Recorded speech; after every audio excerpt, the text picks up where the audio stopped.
Welcome to Tenor Tech, where I solve the problems you didn't even know you had. You start by confirming prerequisites, signed in and Steam Guard active.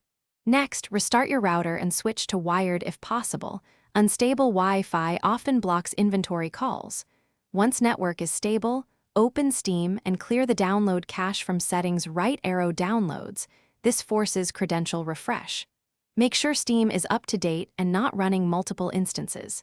If you use a VPN, disable it for now, because regional routing can prevent inventory access. Now you perform deeper repairs to resolve lingering errors. Verify game or client files through properties to fix corrupted assets. Then exit Steam and remove the web cache folder inside Steam's user data.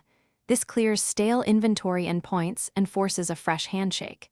Temporarily disable antivirus or firewall, or add Steam to the exception list, because security software can block API calls.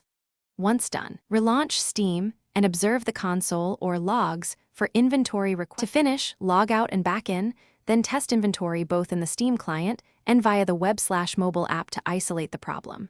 If it works on another device, the issue was client-specific, and you should reinstall Steam without removing user data.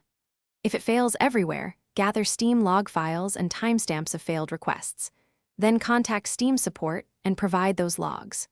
One key troubleshooting tip: always test with VPN off and on. That quickly reveals routing or region blocking.